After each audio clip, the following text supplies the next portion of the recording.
Yo, what up, guys? You guys are listening to the Zack Scriven podcast, and in this episode, it's perhaps one of the best episodes that I've ever recorded. We got together, with a group of active LinkedIn creators, and we met up with Sarah's office, Mute6. So thank you, Sarah. Thank you, Mute6, for opening up the space. But we just talked about LinkedIn creation and also like our journeys, and packed with value, packed with tips, and I really think you guys will like it. So. If you guys are listening, make sure to smash that like button if you guys liked it and share it with someone who you think might find value. And, I know you guys are here, so you guys are interested in this content. And anyways, I just wanted to preface that, let you guys know what you guys are in for. And the first 4 or 5 minutes, though, I am kind of fidgeting with my audio setup. But I'm just leaving it in as a raw video. The audio quality does get better, but I'll link that timestamp down below if you want to just cut to kind of when we actually officially get started. But check it out, guys. Love you.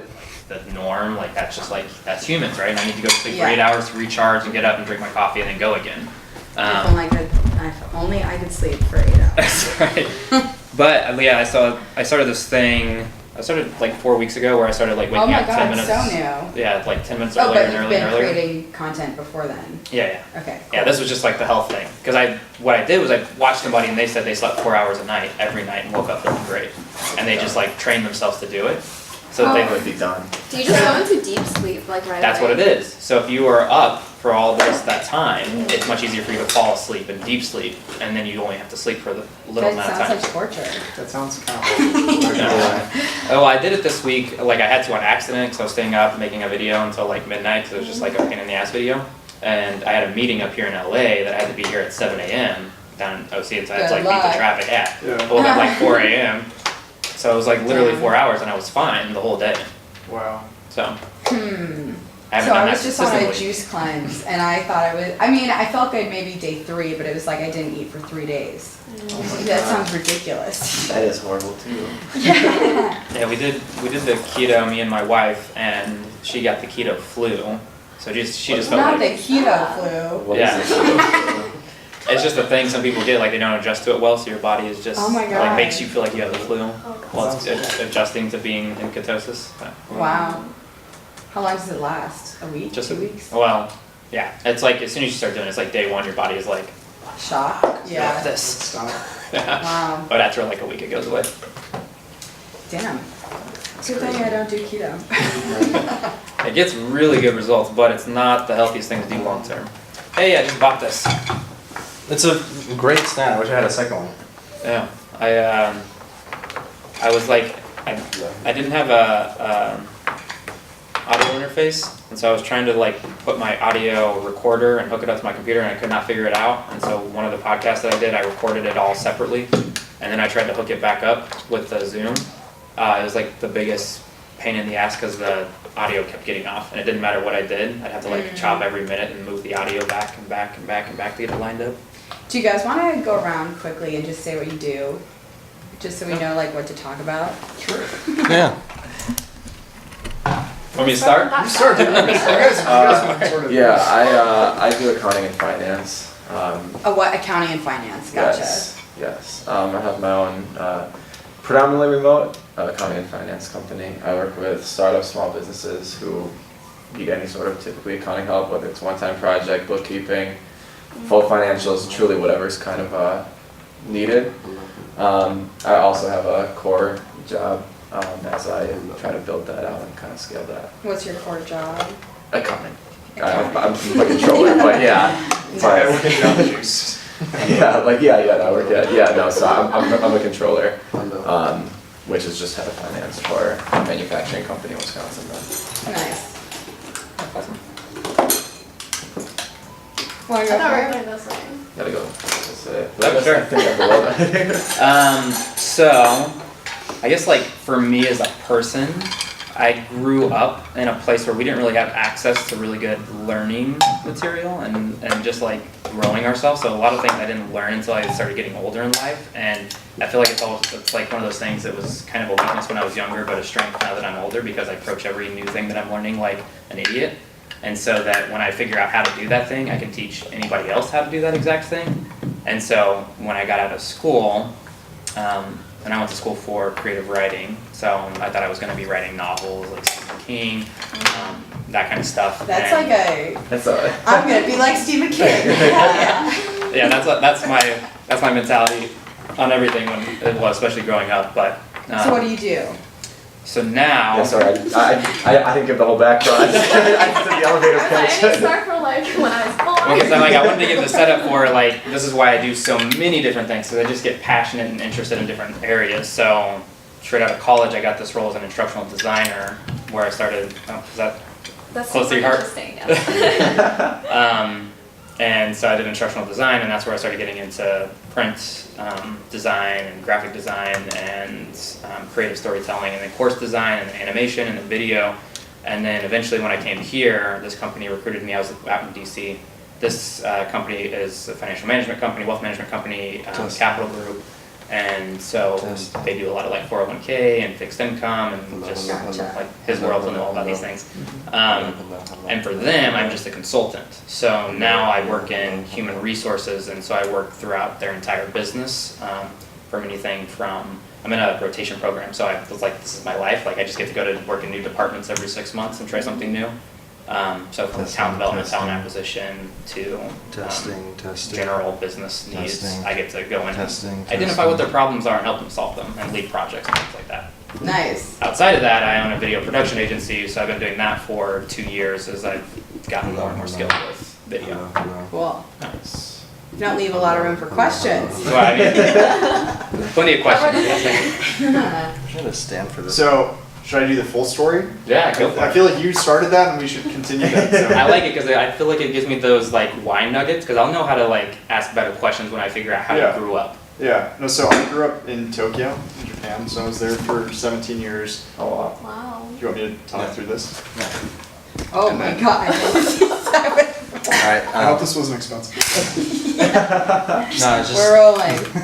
Yeah, so I grew up in Tokyo, Japan. I was there for 17 years, graduated from high school there, went to Cornell, started out as an engineer, thought I was going to be an engineer for my whole life because I loved cars and wanted to design cars, and realized all I wanted to do was drive fast cars, and that's not what engineers are actually supposed to do. So I started trading my own money while I was there, got probably relatively lucky at the time, and thought, well, wow, this is the easiest job in the world. I should just be in investment banking and work in finance. So I did that for 8 years. And then 2 years ago, I was starting to get burnout and thought, well, I'm just adding no real value to society. I'm here in this desk, I'm working 80-hour weeks. No one is benefiting from my experience except huge hedge funds and corporates. So what can I do to still make money for myself but also give back? So I ended up buying out a small wealth management firm here in Newport, in Orange County, and I've been doing that for 2 years. And really now my goal is just to talk about financial education, help people in the same way that I was helped. Nice. Through all that. So You're on the finance. there you go. That's cool. Not my world. So I guess last year I was in school. I was running the entrepreneurship club at Syracuse University. It started with it started with 20 members. By the time I was done with it, it was 500. I was moving, shaking. I was actually dropping out of the business school when I had to take my finance courses. So I was like, nope, not me. Gonna find someone to hire and do that for me. So I was moving, shaking. I ended up really honing in on something called growth hacking, where it's a lot of automation and social media. Scraping, all these buzzwords that if you put 2 and 2 together, it really helps the marketing team, but through technology. And that's ding, ding, ding, that was me. So I was building relationships with this agency. Instead of going to class, I was building up the entrepreneurship club, scraped a list of 5,000 emails from Syracuse, sent out an email blast because I knew I was dropping out of school, didn't tell anyone. So I was like, fuck it, I'll just leave with a bang. So I sent an email to 5,000 Syracuse email addresses. It was a funny subject to get people to open it. Yeah. I got really into different email strategies. When someone opened it up, it was a flyer for the event that I was throwing. So it was crazy reach I was getting. The business school called me the next day. They were super confused what was going on because I didn't tell them what was going on, and so they postponed the event, kicked me out of the club.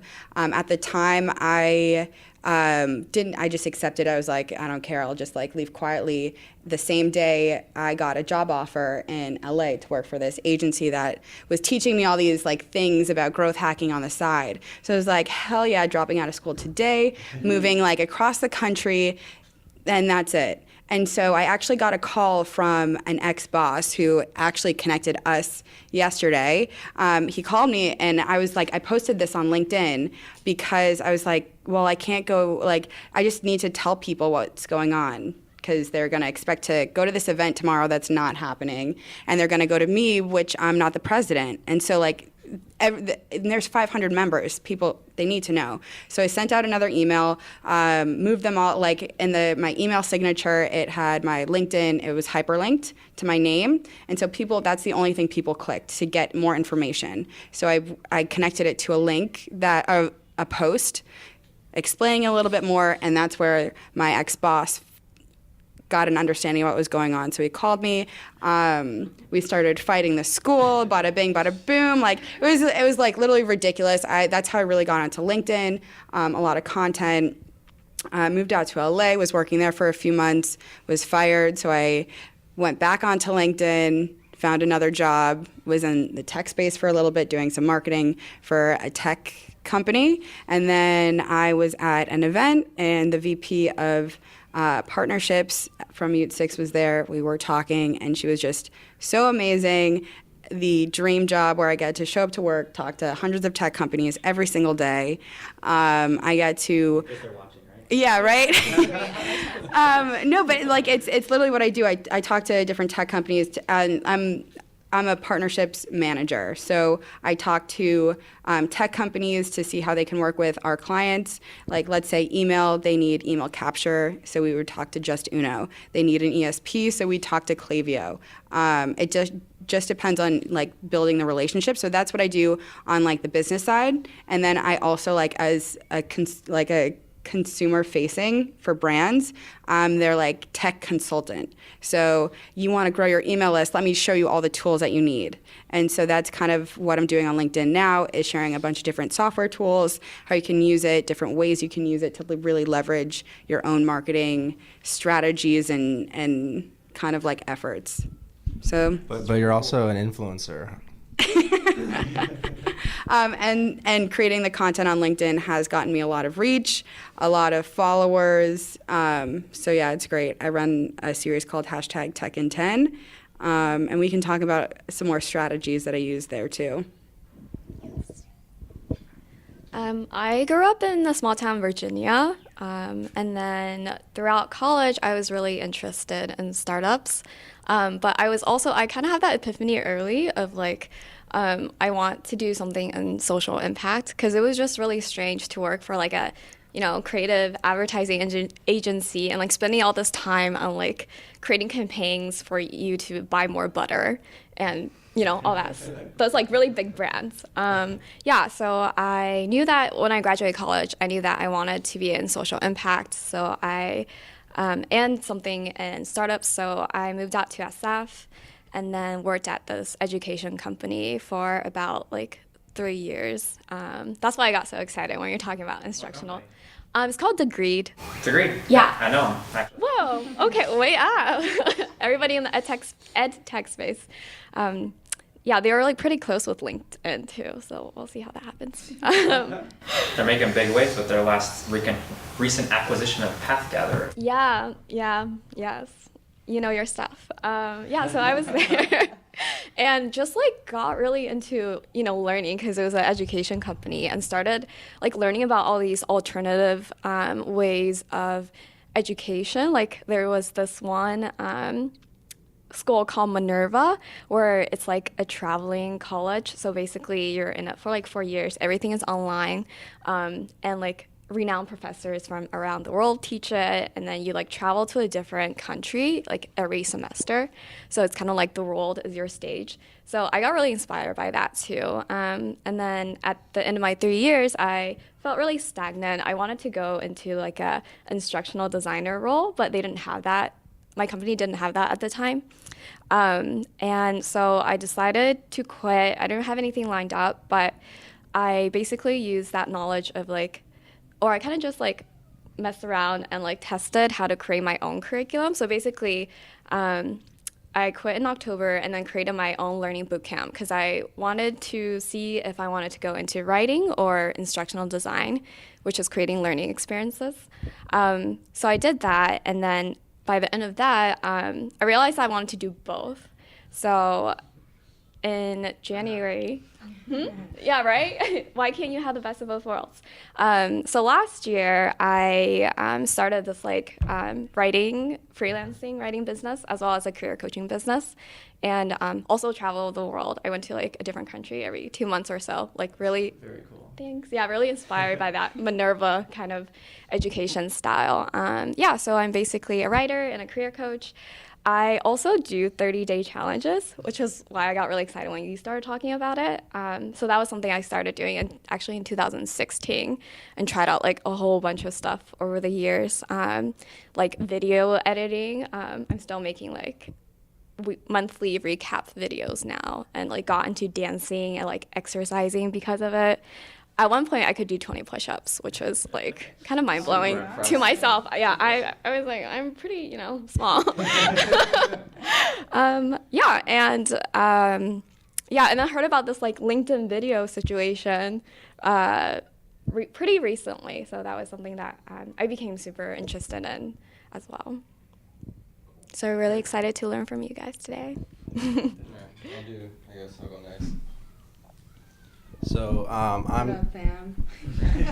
So, I gotta be able to see myself. Okay, so Zack Scriven. I quit my job just almost a year ago now to be a full-time content creator and to kind of go on a transformation of self from 9-to-5 job where I was unfulfilled, unhappy, to one where I'm not motivated by other people's reasons, but more so being true to myself and following my passion, traveling the world, not feeling like I'm working a day in my life, inspiring others to do the same. And just kind of building a story brand around that narrative. It's been a lot of fun. So I have a passion for video, I have a passion for storytelling and just hanging out with friends just like we're doing right now. And, so, yeah. Awesome. Very cool. We'll pass them that one. All right, so my name is Sutton Sabinash. So when I was early on in high school, I knew I wanted to do something in business. I've never been social studies, science, any of that stuff. I was never a great student, but I've always excelled in business aspects of the classroom, I guess, growing up. So I started taking all different types of business courses, all the electives, marketing, sales, et cetera, and finally I landed on accounting. And within the first class, I knew right then and there that it was a wrap and it was what I wanted to do. When I was younger, say working at Jimmy John's or wherever, I would actually balance all my, checks and stuff like that. Like, this is savings, this is my spending money, this is going and it was just something that I naturally did. So as you can see, that's why the light bulb went off. Even in the most introductory accounting course, I was like, oh my God, you can get paid to do that? That's done. Absolutely. And if I can provide value and do that for businesses, that's so cool. So at 16 then, mentally, I went all in. I was like, this is it. I know that this is what I want to go and do. So I started just applying to internships in the area and landed my first accounting role, very data entry level, but it was my foot in the door, and it got me to kind of learn office experience, this and that. So going from there, I just kind of kept, keeping that same mentality, hitting the ground running, and working to see, just how, much I could kind of achieve, how much I could take on. And in the next couple of years, that led me to senior accountant, controller roles, which is where I'm sitting today. Specifically then, Every Second Accounts is my own accounting services company, a predominantly remote accounting services company. I had started that in November of 2017 just to gain experience on the side and have some side income. I had predominantly worked in manufacturing prior, so I wanted to kind of see, some tech companies or startups and just kind of, just expand my experience while also bringing in some money on the side. So I started on a, project basis, whether it be business plans, just forecasting, historical accounting, kind of stuff like that with any company who wanted my services, who I could kind of link up with. And in the year and a half since then, I've kind of decided to, I don't want to say go all in on it because I haven't yet gotten to that point.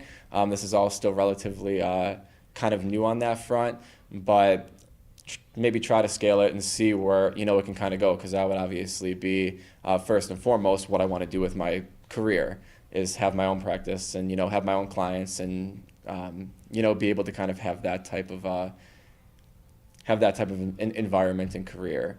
So in regards to LinkedIn, Sam Lister and I had known each other for some time. I was going to ask, how's it been working with Sam? Yeah, it's been really good. So actually, him and I sat down he actually reached out to me about probably a year ago now, when he was just getting ready to graduate high school, and just kind of chop it up and, just kind of make the acquaintance, stuff like that, a little networking, and he had talked, I might want to do video, this and that. And our relationship just kind of built from there. We get together once in a while, kind of check in with where we were at.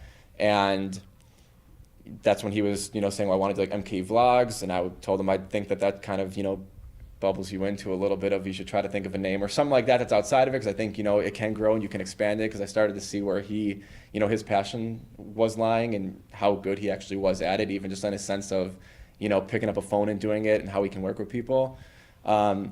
So that probably went on for like a year, and actually I had quit my last job. My boss and mentor at my last role was let go.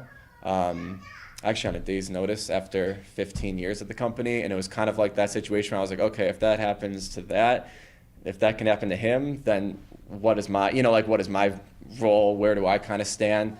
So it was kind of, yeah, exactly. So it's kind of like that eye-opening thing, and not that I'd gotten complacent, but that I was kind of like, I was comfortable, and I wasn't trying to push ESA, every second account, so I wasn't trying to push it. I was just kind of, sorry. Yeah, like, wait, what? So I wasn't like trying to push it or anything. I was kind of not even really looking for clients, because I was just good. And that was kind of that wake-up call of like, sometimes in the moment it seems like it's a bad thing, but also it's like you need, sometimes life just does the extreme to push you where you kind of need to go next, and that's what I look at that situation like. So I had sat down with Sam then, and we kind of had the same type of talk, and I was like, I really want to go in, and just go all in on it. Like, why not? There's no better time than now. I've worked with companies, and I've never taken on like long-term clients because I had that role. So I was like kind of boxing it in and creating my own, I guess, ceiling for it. So he had said, well, I'm doing this stuff on LinkedIn. Why don't we just do, why don't I do videos? We'll shoot, once a week or yeah. He's like, well, why don't I help you with it, or whatever. So so we kind of set up a plan, and this is probably about a month ago now that we actually started, doing videos and stuff like that. Yeah, no, I talked to Sam Lister like super early on too. Like, I remember it was my first week at a new job. He just dropped out. It was already the summertime. Yeah. And he was just starting video content. I'm like, holy shit. Yeah. Like, this guy what is he doing? Like, obviously he knows what he's doing, but like, I'm just curious how he's going to get there. Absolutely. And it was just like, and that was like the same thing very early on. It was like exciting to see like where it was. And it's like, okay, like I certainly want to be a part of it. It's certainly exciting. You can see where, where he's gonna be able to go just because of his passion and having one conversation with them. Yeah. So it was super, super cool. But then, so when we had that conversation, I was like, yeah, why not? Like I've never been a super, pick up the phone and do a video type of guy. Yeah. But I was like, if he can be my accountability partner where I'm showing up once a week, I can sit and talk for hours. I've just never been the one to sit down and do editing, which is why I hear you guys talk about it. I don't know anything about anything. I barely know how to hit play on my phone. So it's like, We all started there. Yeah, right. But but it's been a lot of fun, and that's kind of been my last 4 weeks, I guess.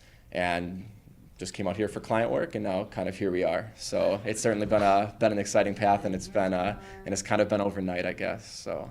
Give me a quick second to swap out this battery. What do you talk about in your videos? Kind of anything that I feel like talking about, and it sounds weird, but like I just did, like a couple videos this week on like using Apple Clips because I thought that was super freaking cool. Because like I said, I'm not somebody who knows how to do video editing and stuff, and I was like, oh my gosh, it does the captions for you. So I was like, oh hey, if you guys need to do, like I'm using this, so it's something like, videos like that, but also like accounting centric, like tips and tricks, kind of do's and don'ts for startups, entrepreneurs, stuff like that. I've also done, just personal videos that have, kind of been about my story. I guess that have to do with like one that did fairly well was, just like mastering like the interview process. I've always been uber confident in interviews. I've always, it's an area that I love going into, whether it be, for my core roles or for clients. I love sitting down and chopping it up with people, seeing what their needs are, seeing how you can help them. And it's an area in which I've seen a lot of people struggle. So just kind of like anything like that. It's whatever I feel that the viewer or whoever stumbles across it can find value in. I've just hit record and kind of just gone from there. So to answer your question, long-winded, but that's what I create content on, I guess. So while Andrew goes next, I want us to each be thinking about a question that's specific to our industry that other people can get feedback on. So like accounting or finance, Mute 6, growth hacking. So then that way we can kind of cross-pollinate a little bit. So perfect. Good to go. My name is Andrew Helms. I run a video production agency. I also work for Capital Group, home of American Funds, as everybody knows them. I started out, let's start in college. I always knew that I loved telling stories. I actually had a robot when I was a kid that taught me how to read, and I would put like a little cassette tape in it and hit play, and I had a book that I would read along with it. And so like that was like my beginning into the storytelling world, where storytelling really did affect me in this positive way. And so when I went into college, and I got a way late start because I went to probably 10 different high schools, was a bit of a troublemaker, and so I was just all over the country.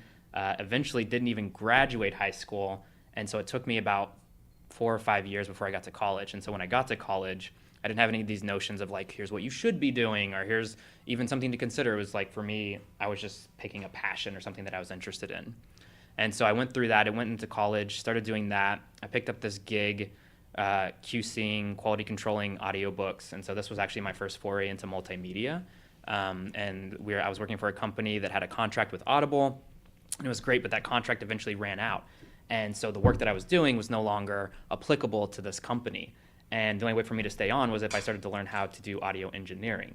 And so eventually we convinced them to start training me up in that. When I graduated, I took a little bit of that multimedia, landed my first instructional designer gig. You'd be really upset to hear how I landed it, because I went in and like bombed my interviews, like did not do well, because they're like, do you know how to use Captivate? Do you know this? Do you know like all these different tools? And I was like, nope, but I'm really passionate.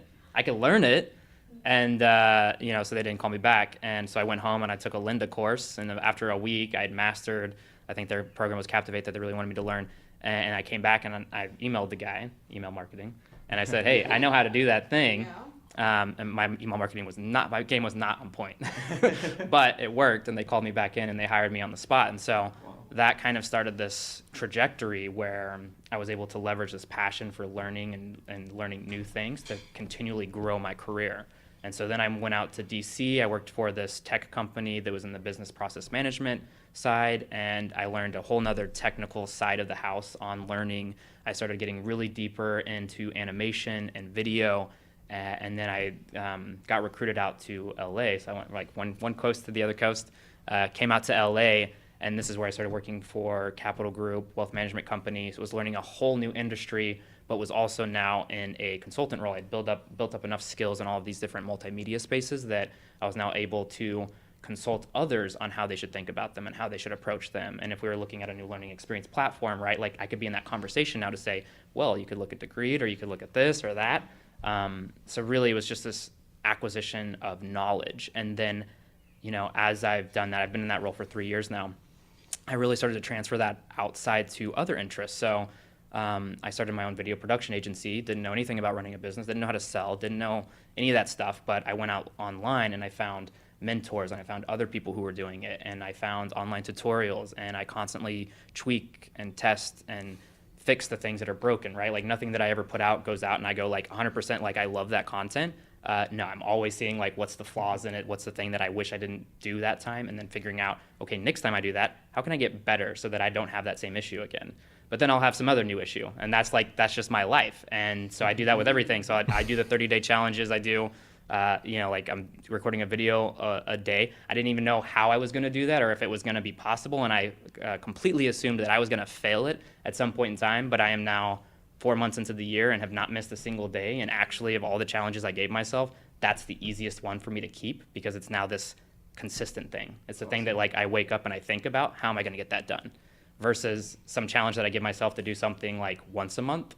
That's a very easy thing for me to slip my mind and I go like the next month never having done that thing. And so my thing is all about how do people get happier? How do people find the things that they're passionate about? How do they expose those things and work on them and make them bigger and better in their life so that they can really focus on the things that they care about? And so I just kind of live that through all of my content. So my content, there is no necessary structure to here's the kind of stuff that I'm going to talk about. I'm not creating some strategy around the content. I like your stuff, man. Yeah, I look at myself as more of this everyday man kind of person who doesn't know that thing. So I have to go out and figure out how to work it. And then it's like, how can I cut this down to the simple bare bones so that, somebody doesn't have to go through that 8-hour Linda course to figure out how to do this. I can break it down in 5 minutes or 2 minutes, hopefully, right? Like the quicker I can get this information to you, the better. And then if I do it consistently and you're just following because you enjoy the content, you're basically learning all the things that I know, and in a way that's fun and enjoyable. So that's me. That's life.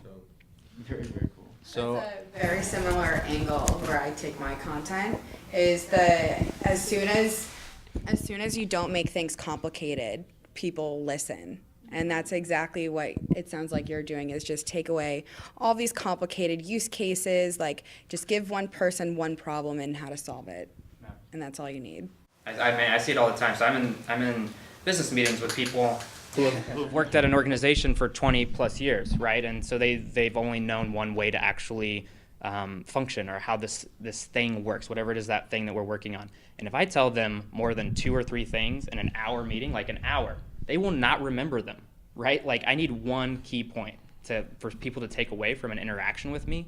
And if I have any more than that one point, I would not expect them to actually keep it. Or even when people, like it's almost like they mimic that they understand what you're talking about, and then like a month down the road something doesn't go right, and then you immediately go like, oh, they didn't get it, right? It's because you try to give them too much. And I see it all the time, especially at larger corporations, where it's just like we have so much information, so we just have to feed it to people all the time, and it's like the way that we're feeding it to them is just like this blah, like you're like, here's all the information, please remember this, and we'll come back in 3 months, and hopefully you did. And if you didn't, now we're gonna have problems.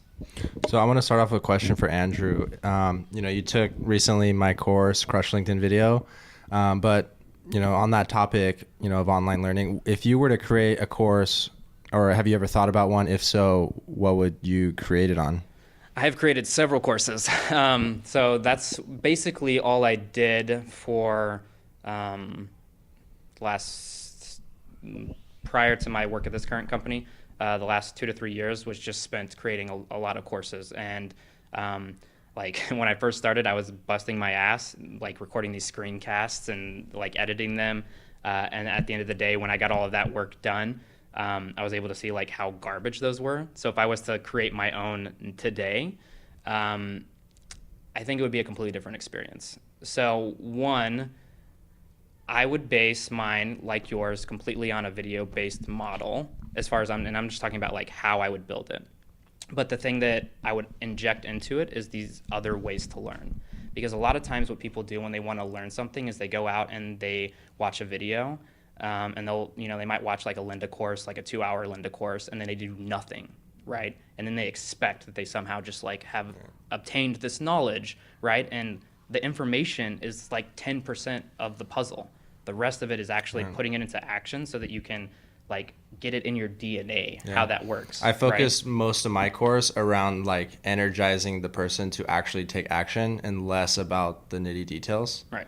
And I don't know. I mean, I'm still learning, so I don't know if that was a good choice or. It is. I mean, people learn by experience. And even when you think about kids and how they learn, right? And they like pick things up and they play with them and they experience them.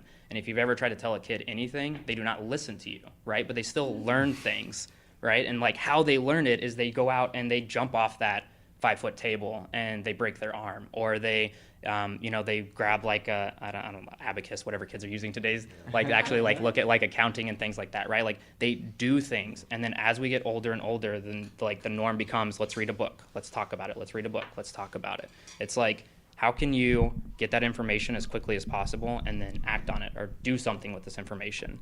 So if I built a course, it would all be around what is the thing that I want people to do, and like how do I drive it to that? Okay. So what's your question? And we'll open it up to the group, to whoever wants to answer, based around your area. My question. Give me an example here. So like, if I were asking a question from John's perspective, I would say, what are your retirement strategies, or, something to that effect. So. Gotcha. Yeah, that went deep really quick. Okay. If someone else. I want to be invited back. So like I kind of like my question was around the course. So if someone else wants to start it out, that's cool too. And then, well, I guess so. My question for everybody creating content on LinkedIn is, how do you think about the content that you're getting ready to create? And like that to me is just curious, like interesting, because I'm sitting there with a blank page and going, okay, what am I going to talk about this week? Is that the same for you, or do you really have strategies or themes or like a backlog of content that you can pull from, and this is going to be really good content because it's been good content in the past for you? I can definitely answer that one. So I've been running #Tech in10 for almost a year now. It's a 10-day short video series where I give a demonstration on how to use something in technology to help you market. And so I started with like these short clips, and it was called Tech in 10 because it's 10 days long. And so that instantly made my content exclusive. You are going to get 10 days of the most incredible content I can give you. And then that's it. You're going to be on such a high, you're going to want more. Not only that, it's a hashtag where you can follow so I can retarget you. So people can follow my account and then also my hashtag. And so every single time since I've launched, so I launch every 3 months, I try to. It's like one of those things that you were just saying you hated. But like I don't like drop off the face of the earth. I still try to keep top of mind when I'm not doing Tech in 10, but every single time I launch one, there's a theme. So this time it's Chrome extensions for business. So I really understand who's on LinkedIn. Most of the time it's students, business people, or kind of like an older crowd who like they were just happened to be in the mix. Really strange, Like that's the like 3 most prominent groups I've seen. And so sharing these super digestible pieces of content where I could, like a student could use this to find a job, to grow their like startup, or like a business person in a sales position could use this to reach out to their next prospect. Like that's the way that I'm thinking. So like with that in mind, how can I create different topics that are still interesting? So this time it was Chrome extensions for business. Before it was 1-minute tech hacks. Everything, it was like those life hacks, but tech style. Before that, it was how to hack LinkedIn. And then my very first time, it was like growth hacks and just like giving people more of my story. So there has been a theme every single time. The core audience is the same. It's just how to reignite their interest. Gotcha. And that I do that through exclusive content, only like exclusive bursts of content. When you say exclusive, are you like locking it down to that audience? No, so anyone can view my content. It's just that I won't do a Tech in 10 themed piece of video anytime beyond that window of 10 days. Right. So like, You're like 10 days is enough. No. well, I mean, like it's like I don't usually have like a script for it. I might have topics on what I'm going to talk about, or the technology SaaS product that I know I'm going to highlight, but how to describe what it does, how like everything that's going on is right there in the second. I was like, okay, what's the simplest way to use this that most people will understand and can actually apply it to their own lives? And as soon as you can, like now I'm also testing a strategy where my video content is completely different than my text content, but it's in the same post. And so you kind of reach like two different people, and it kind of like grabs attention in different ways. I don't know where I was going with that one, but Yeah, I do that all the time myself. Like because I heard a lot of people. It's just a quick one. But I've heard a lot of people talking about, you know, the content of that post should be the same thing as the video or like very similar to it. And a lot of time I like to give something that's different, right? Or like I don't want to give away everything that's in the video because then it's like, well, you don't have to watch the video. Right. And then if the text is different from the video, you can also actually get a better idea of who's actually engaging with your video, right? Because by the types of comments they're putting in, or like, are they commenting on the text or are they commenting on the video? So That's really interesting. Yeah, that is an interesting dynamic. I have not done it that way whatsoever. I've always thought that my train of thought with that was I'm going to put, you know, exactly what I kind of talk about, and obviously not like a legit script, but like do, you know, a different kind of text write-up of exactly what's in a video, because I don't really care how people consume what I'm putting out as long as they're consuming it. So I just like to get the message across in one of, you know, and I feel like with the captions, then it's three ways. They can either read the text, you can actually click the video and watch it, or you can just watch the captions. You can kind of get that same message, and then it keeps one centric idea. But that's just been my push. But I like that thought too of having. Yeah, I mean, and you could do this same thing in the subtitles, right? So the subtitles could match exactly what's in that content, or you can actually take the subtitles and do some like funner stuff in there sometimes, like in how you're interpreting the sounds or the people talking and things like that. So I've done that before too, where I was like, ooh, I'm gonna modify just to add like another flavor. So like for me, it's like, how can I make each of these really interesting in their own way? So if somebody read this and then they started watching the video, that like the video wouldn't be boring to them because they already read all the information. Very interesting. And so this is, I guess, for everyone because you've been in content as well.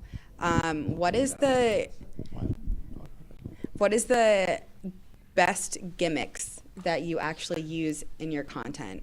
Gimmicks could be something like captions, specific strategies with captions. For me, I know it's the line break line. That's such a gimmick. It always works. But like, what are some tactics that are kind of talked about taboo?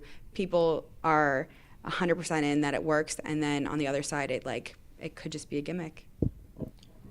As in, like, how do you draw people to the video? Or, yeah, like, or what are like the different structures or copy or different techniques that you use in your content? That's interesting. I actually have not. As I said, I've only been doing it 4 or 5 weeks now, so I've kept a pretty similar structure with everything. I'll just have like a sentence that it like sums up what exactly like, or you know, kind of like a action point or whatever that the video is going to be about. Couple line break, you know, whatever the dash then, and then go into the text. I don't know if that's exactly what you're asking, but it's super simple. But that's pretty much what I've done across the board. But I also haven't gotten uber creative with trying to, you know, do anything else to kind of draw people in or anything like that. So I'd be interested to hear if any of. Let's see what John has to say on this one. Honestly, I'm still so new to the content game that I started this probably two months ago. But what I've found helpful has just been talking to people like this because I think it's much more natural. So doing collaborative efforts generally I feel like gives content that is actually really interesting because you both bounce off ideas and then you actually get some things that are really, really cool to listen to. For me personally, I don't love just speaking to a camera because I feel like, so my brother's an actor and he does this for a living, and I think I got the exact opposite genes that he has because anytime I speak to a camera, I sound like an absolute idiot and he sounds really good. So I found that when I'm speaking to people like this, it comes out much more naturally, and then you actually get your point across exactly like you. What about from, as a user or consumer of LinkedIn, what are some of the things that you see that you catch your attention? Well, so I'm going to be honest. This is probably overly honest for this group, but I find that there's a lot of content out there, and it's content for the sake of content. So the stuff that I personally find really interesting often is probably different from the things that get a ton of views. But I typically will go through just like any other person on their phone or sort of on my computer, and I actually don't watch that many videos, which is interesting for me how video has become so big because I'm more of a reader. So I can read a video and like the caption in front of it, I typically do that, and then I often don't actually watch the whole video. So I think I'm actually somewhat atypical in that sense, because I know that video has much more reach. That's pretty typical, though. I mean, I hardly watch a lot of videos. Like, I very much skim, but it's amazing how much you can pick up on someone's overall story if they're consistent just by reading, like, the very first line. Yeah. You get the general gist of what they're doing, and maybe occasionally watch, the full video. Like, definitely watched, a lot of your videos this week. I don't know if I watched every single one, but he gave me a shout out, and then he sold like 5 courses from that video. Oh my God. Like, people, I got 5 sales that day. Yeah. That's awesome. I didn't try it. Should start paying him. I know, right? So, yeah, I like your caption or your thumbnails. Nice. Yeah. Awesome. Yeah, and that's actually all Sam's work. He really is awesome to work with. Makes it super simple, and like you said, I don't know if I've makes it a lot more like a conversation as opposed to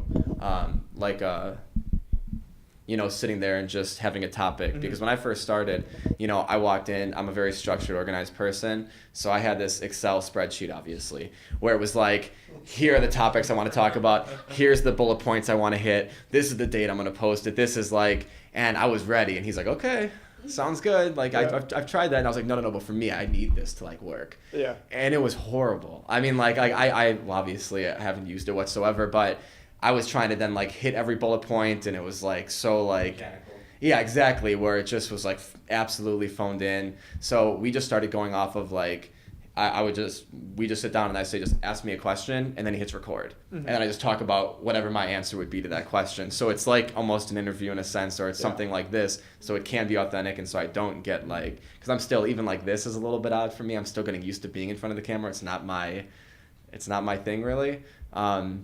But that's helped me tremendously. And truly just working with him, as I said, to kind of bring it full circle, all the little nuances and stuff and little tips and tricks have really came from him. A giant light.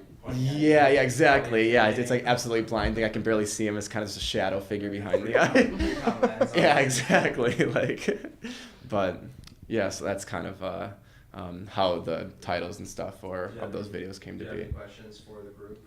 Or like either specific to someone else's what they do, or specific to like tee off for accounting, or I guess kind of just in that same line, what have you noticed that retains, I guess, the viewer the best? I actually don't know. I guess this could be another question. Does LinkedIn have like engagement analytics and stuff like that, where you can see like how your retention is? I have no clue.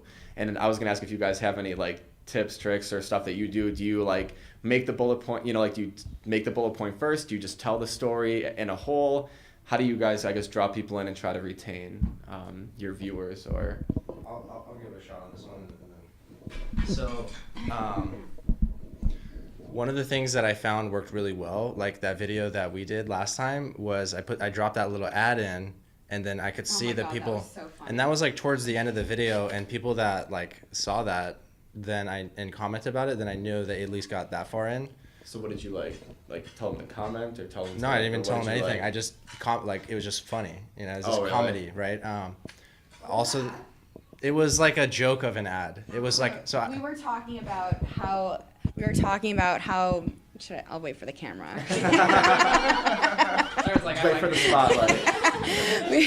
we were talking about how LinkedIn can monetize or be more creator friendly through monetization. And so there's probably going to be an ad right here.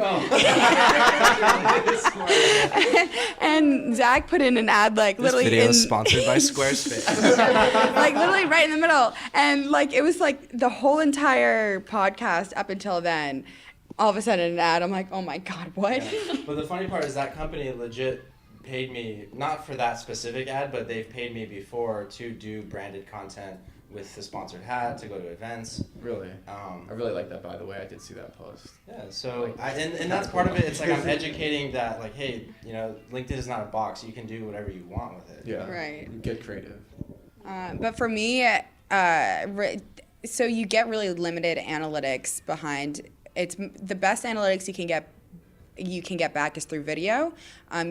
You get the same analytics for photos, PDFs, and text, but they disappear, I think, within 2 months. Really? But the way you can really just understand how much you retain your audience is just based off of their engagement. And so that's another strategy that I pull into like my content, is that the text is always something really controversial, or like I try to make it controversial. So one of them was about age. I said, I don't tell people my age. Whatever it is. And then people were like, oh my God, like age, like you're so, like, you're right, no one cares about your age. Like, it just made people, it helped people jump into the conversation. And Absolutely. so there's a lot of familiar faces out on LinkedIn, a lot of like really engaged people that I'm connected with. It's also, you can, if you have Sales Nav, you can see who's viewed your content, or like you viewed your profile. It used to give a better list of every single person who's viewed your profile. Now I think they're like scaling back a little bit, but I can still tell who has seen my profile and within the past 90 days. So that's the only thing that you can really do. I know if you have like a business page, you can set like the LinkedIn version of a pixel, so you can pay to retarget them. Okay. But that's super expensive. Yeah, no. You would I've have seen to what that have, costs, obviously. I mean, and then there's like tricks to get around that too, but you could drop like a Facebook pixel. There's a bunch of different tools that you can use to wrap around a link for your content, and then being able to retarget them through that like a Bitly link that you can throw a pixel in. Those kind of tools exist. Okay. And so that's just a way, only if you have like a budget to put behind it. It's nothing organic, nothing that LinkedIn has given for free. Interesting. You gotta think of like, like when you run Facebook. When you run Facebook ads and stuff, like, or like videos, you can truly see like, oh, like you like tells you your view count kind of, or like where the people were, and like where it drops or where it picks back up, kind of stuff like that. So you can see, oh, well, I lost them at this part of the video. So you can kind of do some analytic work, and just see like, oh, so when I started, they listened to the bullet point, but when I got to talking about the thing, then that's when they pulled out. Or, okay, so how can I I didn't know if they had anything like that, or if it was that. How does that relate to accounting? Like analytics like that? Well, I mean, it's just, at the end of the day, I mean, I guess going just straight in depth with, looking at finances or whatever. But anytime you look at any sort of financial report, any accountant should be able to, here's your P&L, here's your balance sheet or profit and loss income statement, whatever. Yeah, exactly. Like, and here it is, and you put the data entry to get there. What separates, where you get into controller, CFO, or upper management type accounting roles is, okay, now you can look at those numbers and say, oh, well, this, and truly look at, well, why was it the way that it was? Was it higher? Was it lower? How do we obviously try to cut costs? Okay, so this was a really success, if our we were lower in this area, well, how do we double down, triple down on that? And I guess that is how it kind of relates, in that you look at the, exactly, you look at the analytics of a video and you can see, okay, so why did it perform this way, and being able to kind of reverse engineer it then to actually make something of it, as opposed to just having it. What about you, John? I think I'm going to go back to her point from before talking and talk about more the content side of it. And I've had I'm so new to this, right? But I had one piece that went really viral. And I think the reason it went viral and had 100,000 views was twofold. First, it was really authentic. And I talked about my experience where I graduated from Cornell with 80 grand of student debt, and talked about how do we approach the conversation with kids wanting to go to college, because not every kid should go to college and pay 200 grand. It just doesn't make sense anymore. But for certain kids, it does. If you're going to be an engineer and you're going to work at Google and make 150, 200 grand your first year out, the ROI makes sense. Absolutely. So framing our decisions, our life decisions, on an ROI basis is something that I think people do really poorly. Right? We're not very good. We think about things emotionally. We're very bad at actually drilling down into, does this make sense for me long term from a monetary perspective as well, right? So that was a post that got tons of traction, and of course you get some really interesting responses, and you get some crazies that jump in there too, that are like, college sucks, like you're an idiot for going to college. That's what I live off of. Yeah. So I was like, I was in there. Yeah. And I think so much of life is actually in the gray, right? Like course. for certain people, it actually makes sense. Their ROI is going to look a lot better not going to college. Yep. Like look at Sam, Yeah. your buddy Sam as example.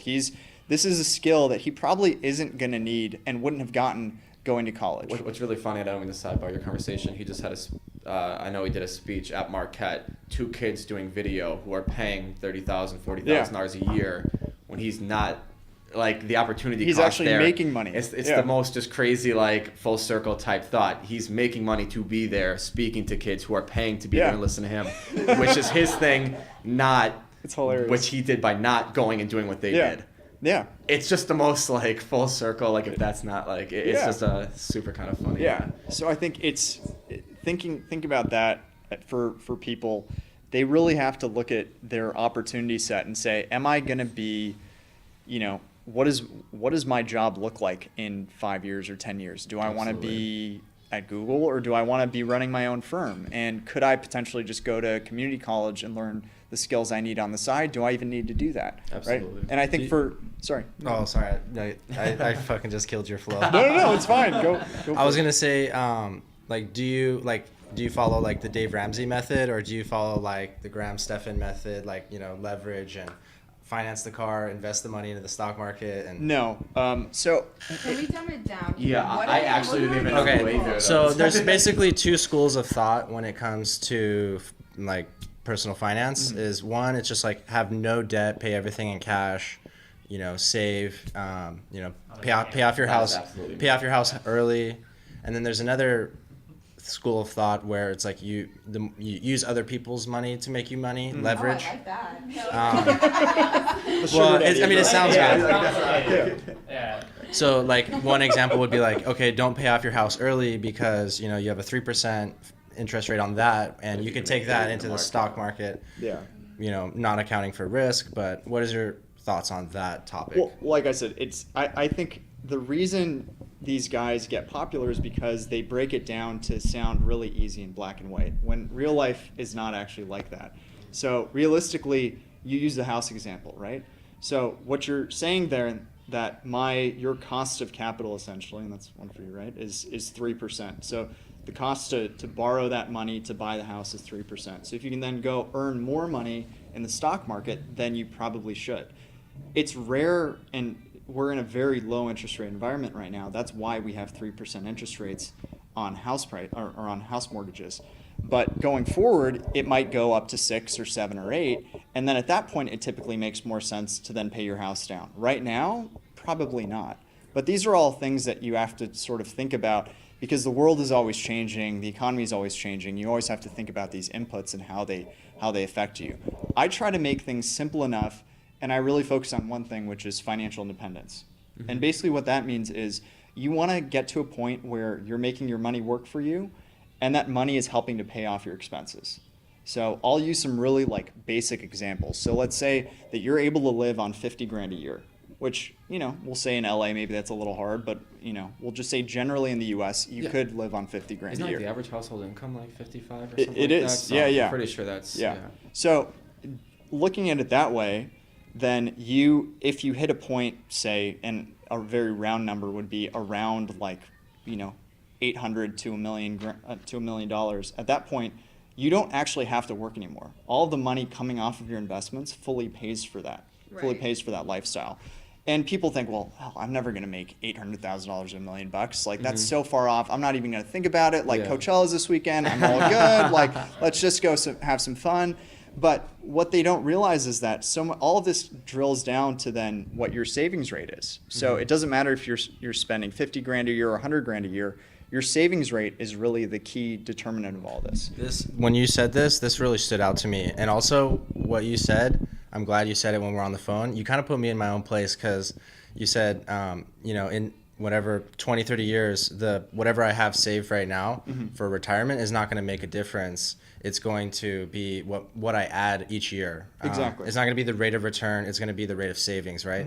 And you said, that's not going to matter. And I'm glad you said that, because in some ways I kind of get that false confidence. Like, okay, well, most people my age are like barely, out of college. Maybe they have a lot of debt. They have no savings. So like, it's kind of a false sense of security. Like, you know, I could run the numbers, like even if I don't save in 45 years, I'll have like $2 million, but like, you know, I could retire a lot sooner. Exactly. Yeah, so there's some cool numbers. So basically the average savings rate in the US, and this is like generally an after-tax number, but the average savings rate in the US is about 5 to 10%, which means that for someone, you know, making 100 grand and after tax, they're only saving 5 to 10 grand of that.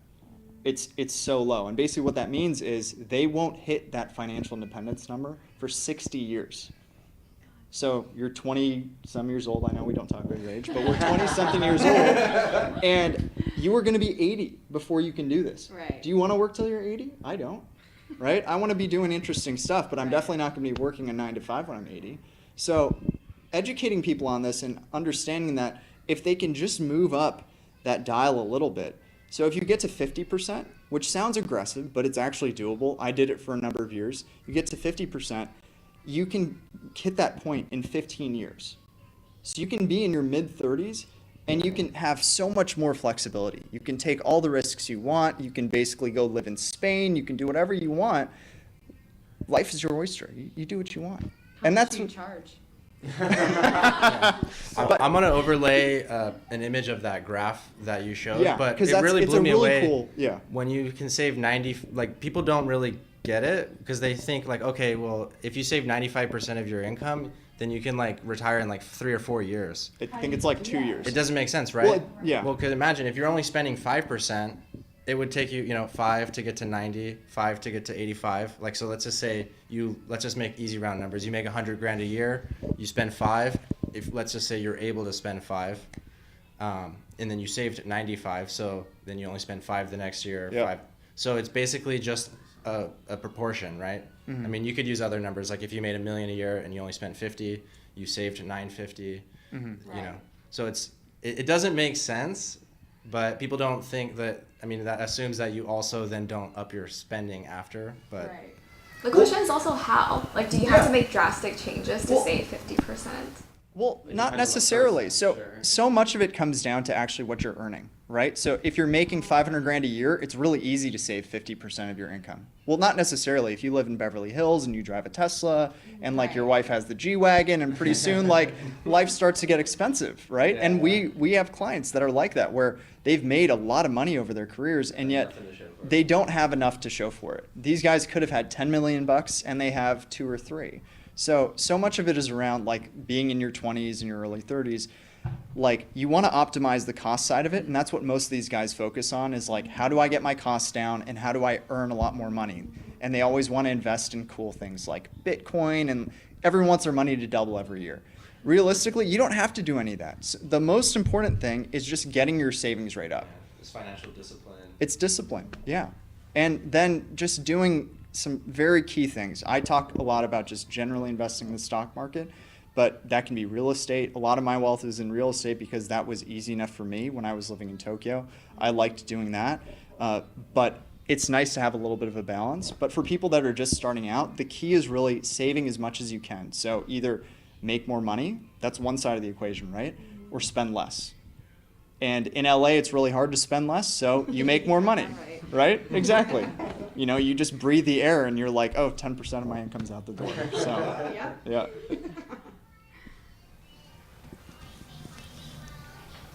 Silence. I want to get you involved more. Yes, Do you have here. anything to say?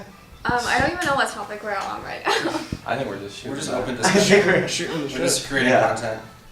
Well, I do have questions. Yeah. Yeah.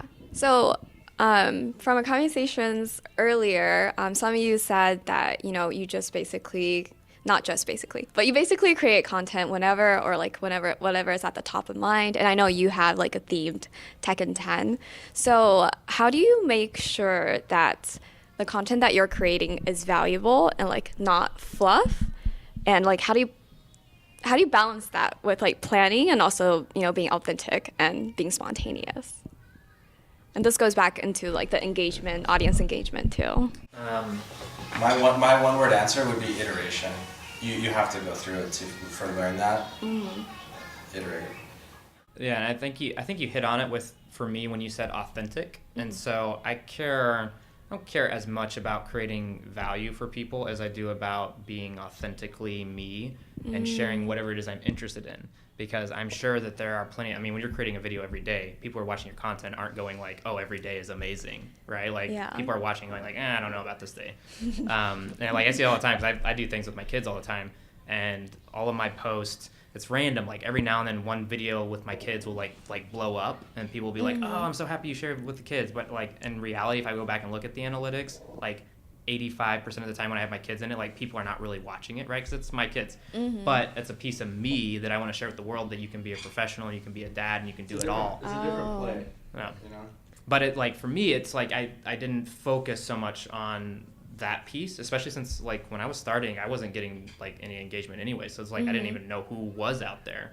So for me, it was more like, how do I find things that I'm interested in, and then just find interesting ways to share the things that I'm interested in, and then I'll start to find people who actually want to engage with me. And like that's where I'm at now, where I've started to find that like core audience that is also now helping my engagement like grow, and for my content to go further and find new people. And so I feel like I'm in this very organic growth stage where I don't have to worry about what's the value necessarily behind it, but like internally I want to create good content all the time. So I'm just always trying to get better myself on how do I think about my content. But it's always just, if I'm interested in it, like I look out the window and I see something, I'm like, oh, that's cool, I'm gonna make a video about that later. And then we'll see if people like it, right? Like I feel like it's more like the brand of me that I'm driving versus the content or the like the topic. Yeah, and I think your approach goes really well with iteration, because you do it every day. Yeah. So you're like learning super fast, and you get all these super fast feedback loops too. Yeah, well, and I'd always wanted to get into batch shooting, because like my thing was I had to find time in the morning to do it, or I had to find time at the evening to do it, because like my day is pretty filled.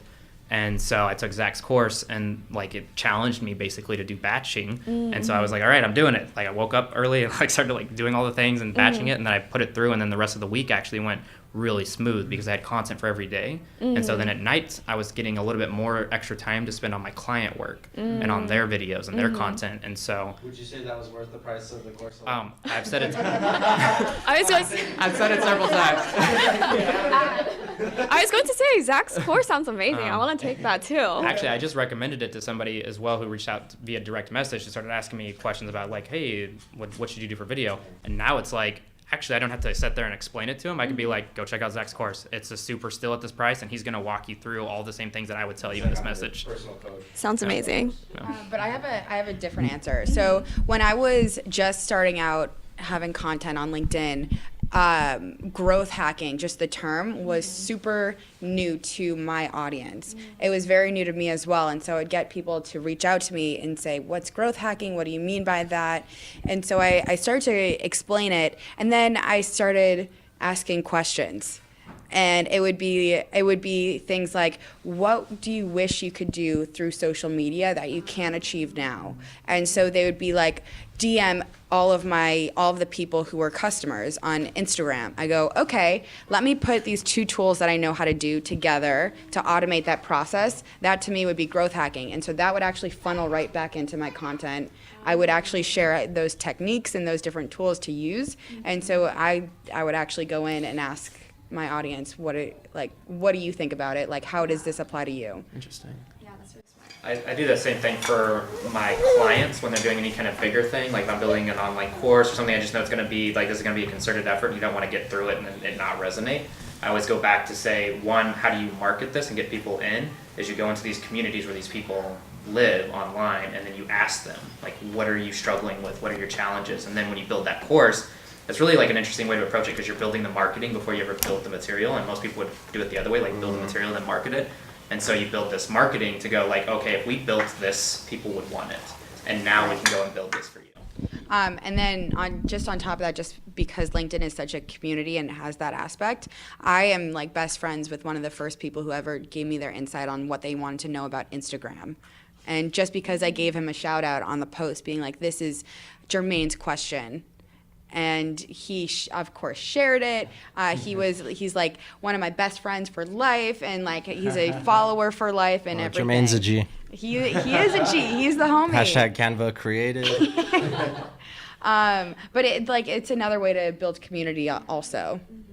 Okay, so I know like we pretty much have been going like almost over an hour now. Yeah, over an hour now. So Scary. What I want to do is we can have like a round of like any last minute questions, but I want to do a final question where I want to ask each one of us what is one thing we would want to change about the LinkedIn platform, and maybe if LinkedIn is listening, maybe they might change it. And I'll start off with, I would love, we talked about this earlier, watch time analytics to see how long, a trend of what our drop off rate is. It seems like that should be pretty easy to do, and it would be extremely valuable in us tweaking our content. So watch time graph, over time. Thank you, LinkedIn.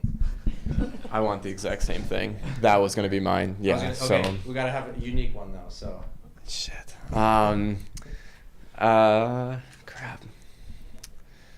You want to go around? I'm taking a second to think about this now. I've got several grievances there. I hope no one takes mine. Oh man. Right? You don't want to be last. No. Well, I can set myself up for it now.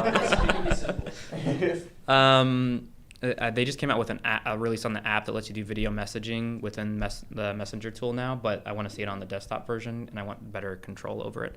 Oh, one more. video messaging. Yeah, video messaging.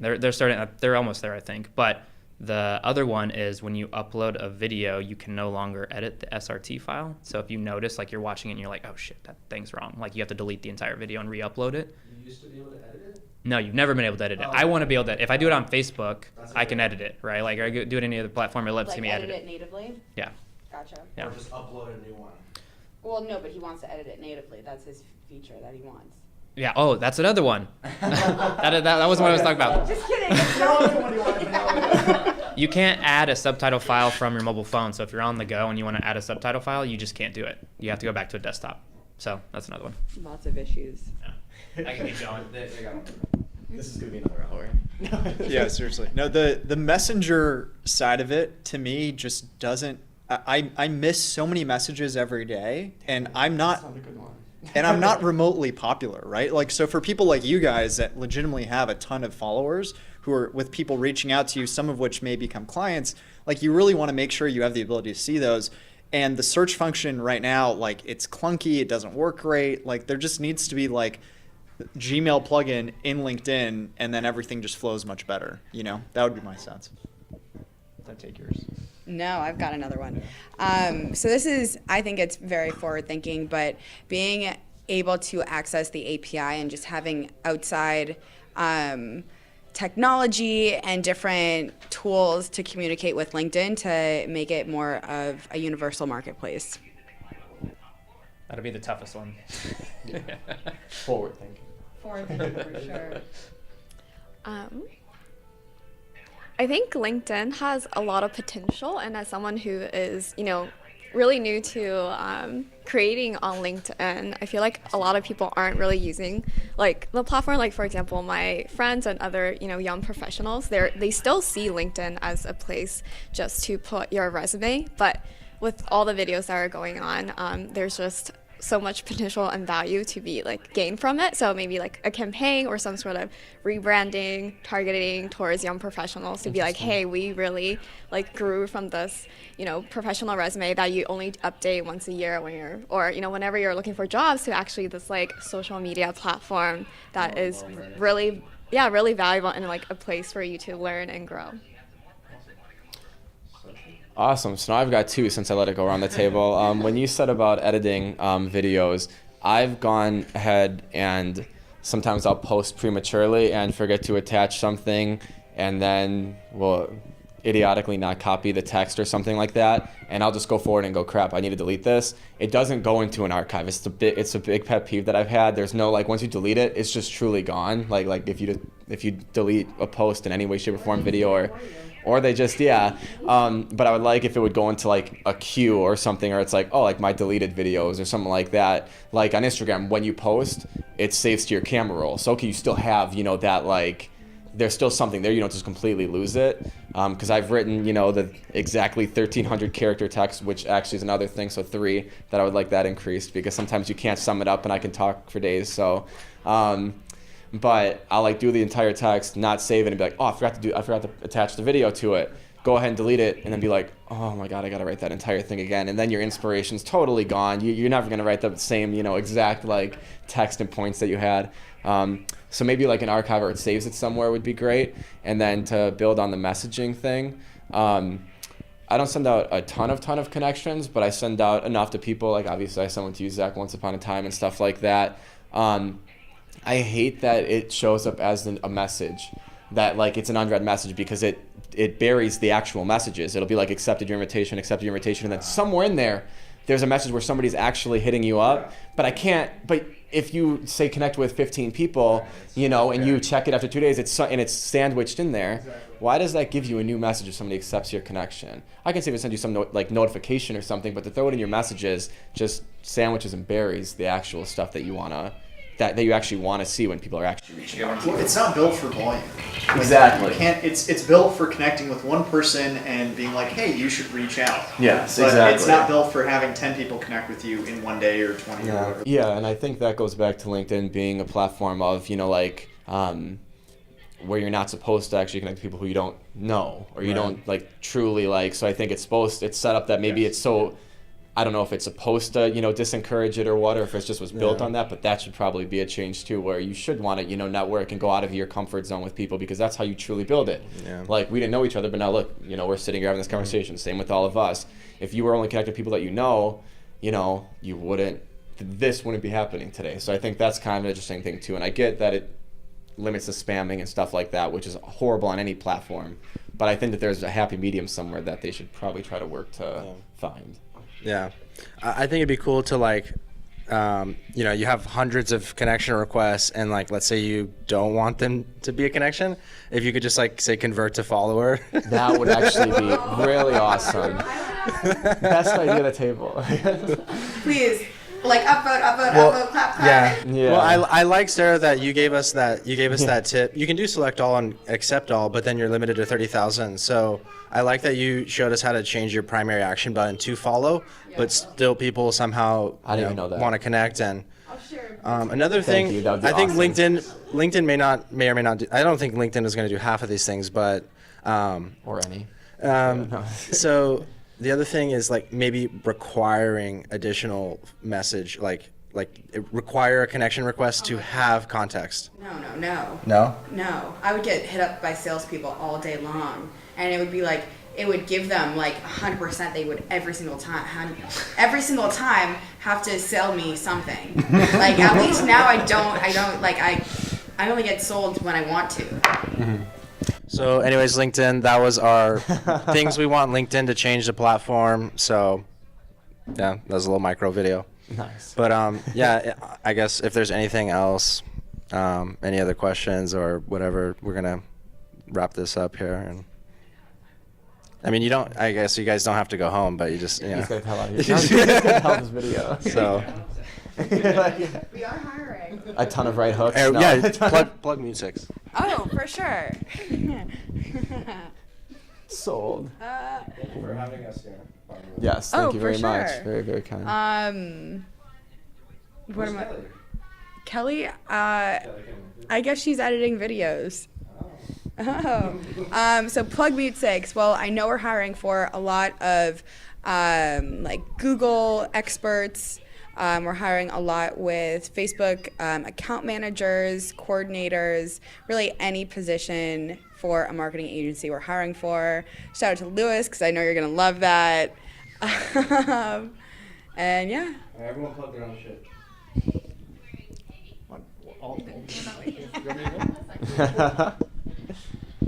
Yeah, so I'm John. I run Tozai Wealth, primarily catering to high net worth individuals, but we also speak to people in their 20s and 30s and help get them to be high net worth at some point. So that's sort of our goal, to get everyone to the point where they are financially independent and they are good on their own, so they can, have that total flexibility in life. That's and he's goal. already got 5 clients sitting at this table now because of his spiel earlier. So Back to you. Where do you want? Follow me on LinkedIn if you want to be a happier person, especially if you have kids or you're young or you're a professional or you're just a human. That's probably good. I also. Yeah. No dog people. I own a video production agency, Feral Flicks. We work with small business owners and entrepreneurs specifically. We don't work with larger clients, so that I can really dedicate the time that I need to build you up and make sure that you are successful for the coming year. So if that sounds like you, reach out. Nice. I got this one. Well, I guess I could take both. I got my beat bop for the back. Yeah, right. So every second counts. Obviously, ignorantly believe that it's the greatest accounting service out there. I work directly with my clients or partners, as I like to say, at a rate that works for them to get the exact services that they need. If you look at any sort of other bookkeeping services, and I'm not going to name names, they're very structured. If like you have this many, it's this much a month if you're this size company, or this size a month, or this much a month if you're this size company. Every company is different. Every business is unique. It doesn't make sense to have structured plans. That's why if you look at my website or anything like that, it doesn't have structured pricing. It says, let's talk today and find something that works for you. Because every company has different budget. Every company has different needs. They have different true just needs within their accounting departments themselves. So I think having that true structure and having somebody that's actually there, there's not a 24, 48 hour, we'll get back to you time or anything like that. It's the most personal accounting service out there, and it's going to be the most structured to exactly what you need at the price that you want to pay. 3. We'll talk about that. Yeah. Hey, I'm Yunzhe. I am a career coach that helps stressed out and tired professionals in tech or really big companies to find a job that's actually fulfilling and something that they love. A lot of my clients have trouble with the imposter syndrome or feeling like they're not confident enough or have the skills to do what they really love doing. So if that sounds like you, check out my Forbes article on how to overcome the imposter syndrome through 30-day challenges. Well, You're up, Zach. and I'm Zack Scriven. You guys are listening to the Zack Scriven podcast, episode number 77, I think. With everyone, thank you guys so much. Thank you, Sarah, for having the space. Thank you guys for coming out from Milwaukee, Santa Monica, Orange County, all over the world, basically. Smash that like button, share, or leave a review. That would really help. And Comment. thank you guys. Peace out. Thank you.